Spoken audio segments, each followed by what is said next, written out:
Hello all, मैं हूँ पारस कोठारी और आज मैं हूँ तेरी लाडली के सेट पर और मेरे साथ हैं the very handsome and very fit Gaurav Wadhwa. Gaurav, कैसे हैं आप? बिल्कुल बढ़िया पारस भाई, आप लोग बताइए। एंड उम्मीद करता हूँ कि जो लोग हमारी ऑडियंस है ये सब लोग भी बहुत अच्छे होंगे अपने अपने घर पे। अच्छा, क्या चल रहा है इस वक्त सेट पे? लास्ट टाइम जब आपसे मुलाकात हुई थी तो मैं आपका और बिट्टी का रिलेशनशिप स्टेटस जी पूछ रहा था। जी। उसके बाद बिट्टी से मुलाकात हुई तो उनसे भी यही सवाल पूछा मैंने। लेकिन उसने कुछ बोला हाँ नहीं होगा क्योंकि वो बोलती नहीं है। हाँ, कुछ बोला नहीं। मैं कंफ्यूज्ड हो गया कि जिस आखिर रिलेशनशिप स्टेटस है क्या, कमिटेड हैं, साथ में हैं, नहीं है, कंफ्यूज स्टेट ऑफ माइंड है, क्या है? जब हम लास्ट मिले थे उसमें और अभी में बहुत दिन रात का फ़र्क आ चुका है, क्योंकि अक्षत अपनी दिल की फीलिंग्स बिट्टी को बता चुका है और अक्षत को ये भी पता चल चुका है कि बिट्टी ने धोखा दिया है, उसने मुझसे झूठ बोला है। तो वो जो प्यार था, कहीं ना कहीं प्यार तो अभी भी है, लेकिन वो ऊपर से नफरत में बदल चुका है। अब मैं बिट्टी से सीधे मुंह बात नहीं करता हूँ, हमेशा गुस्से में रहता हूँ। बट हाँ, अंदर ही अंदर मुझे कहीं ना कहीं लगता है कि शायद मैं गलत कर रहा हूँ, लेकिन वो नफरत उभर के बाहर आ रही है। अच्छा, धोखा कैसा? किस चीज़ का धोखा आपको लग रहा है? जानबूझ के दिया है या फिर गलती से हो गया, या फिर कोई मजबूरी रही होगी बिट्टी की? ये तो मुझे बिट्टी से पूछना है। जैसे कि मैंने उससे पूछा था कि यश कैसा लड़का है, तुम उसी घर में रहती हो। उसने मुझे नहीं बताया कि मैं घर में रहती ही नहीं हूँ, मैं उन्हीं की बच्ची हूँ, यश मेरा भाई है।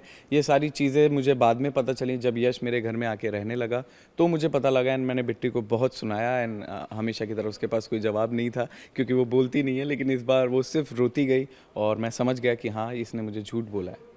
अच्छा, आपकी बहन की शादी बिट्टी के भाई से होती है। अब उनका भाई आप एक तरीके से आपके घर में आके घर जमाई बन गया है, पूरी तरीके से आप पे डिपेंडेंट हो गया है। मुझे ऐसा लग रहा है कि बिट्टी के भाई का शायद स्टार्टिंग से यही प्लान था। बिल्कुल, वो पैसों को लेकर काफ़ी झुकाव था उसका। एंड उसको लगा ये बहुत इजी टारगेट है, जो कि मेरी बहन थी। उसने पेंटिंग्स दिखा के पटाया, जबकि वो पेंटिंग्स उसने नहीं, बिट्टी ने बनाई थी। एंड सिर्फ इतना ही नहीं, अब तो वो मेरे ऑफिस में काम भी कर रहा है। तो वो ऑफिस में भी आ चुका है और अब पता नहीं अब कहाँ कहाँ पहुँचेगा। अच्छा, कैसे झेल रहे हैं अपने बहनों को और कब तक झेलेंगे? आपकी बहन को मुक्ति दिलाना है या फिर ये रिलेशनशिप कंटिन्यू चलेगा? बिल्कुल, जो कोई शादी हुई है तो शादी एक बहुत अहम रिश्ता होता है। तो कोशिश तो यही है कि निभाया जाए दोनों तरफ से। लेकिन कई बार चीज़ें हद से पार हो जाती हैं, तो वो मेरा गुस्सा जो है वो यश पे भी निकलता है, बिट्टी पे भी निकलता है। और अब देखते हैं आगे क्या होता है बिट्टी और अक्षत का। अच्छा, एक चीज़ और, बिट्टी की हो सकता है कोई मजबूरी रही हो जिसकी वजह से उन्होंने अपने भाई के बारे में आपको नहीं बताया, सच नहीं बताया।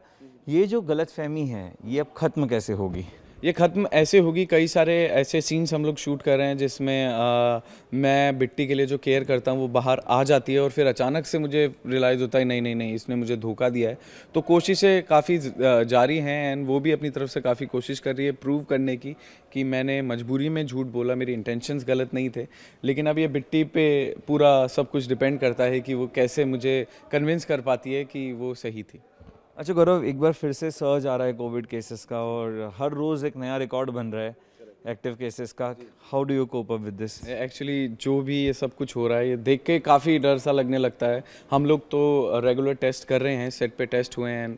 टच वुड सब लोगों की रिपोर्ट नेगेटिव है, एक भी पॉजिटिव नहीं है और सब लोग बहुत अच्छे से ध्यान भी रख रहे हैं। लेकिन जो मैं रेगुलर न्यूज़ में देख रहा हूँ, अपडेट्स देख रहा हूँ, वो देख के काफ़ी बुरा लगता है। एंड उम्मीद करता हूँ कि ये सब चीज़ें जल्दी ठीक हो जाएँ और बैक टू नॉर्मल आ जाए। इनफैक्ट अब तो ये भी नहीं कहूँगा कि जैसा पिछले साल था सब वैसा हो जाए, क्योंकि पिछले साल तो और भी बुरा था और केसेस अभी और ज़्यादा बुरे हैं। तो 2-3 साल पहले जैसी हमारी टीवी इंडस्ट्री हुआ करती थी, जैसा हमारा इंडिया हुआ करता था, ये सब वैसा हो जाए तो बहुत अच्छा होगा।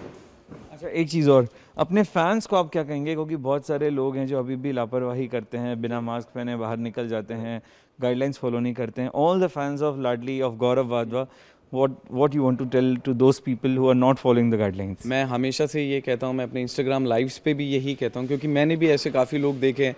क्योंकि जब हम लोग ट्रैवल करते हैं शूट्स के लिए कभी कभी, तो आपको दिखते हैं बिना मास्क के लोग रोड पे घूमते हुए, नाइट कर्फ्यू के बावजूद लोग चिल करते हुए। सो मुझे काफ़ी बुरा लगता है, क्योंकि गवर्नमेंट जो ये सब कर रही है हम लोगों के लिए कर रही है। अगर हम लोग उनका साथ नहीं देंगे तो ये सिचुएशन और भी बुरी हो सकती है।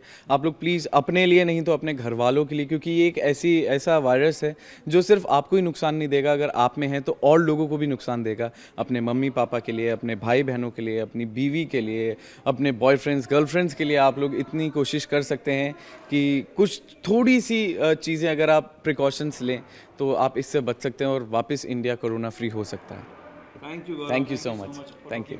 Stay safe. तो ये थे गौरव वाधवा, जिन्होंने अपने सभी फैंस से रिक्वेस्ट करी कि वो ज़रूर कोरोना गाइडलाइंस का फॉलो करें। कैमरामैन संतोष देवते के साथ पारस कोठारी, इंडिया टीवी, मुंबई।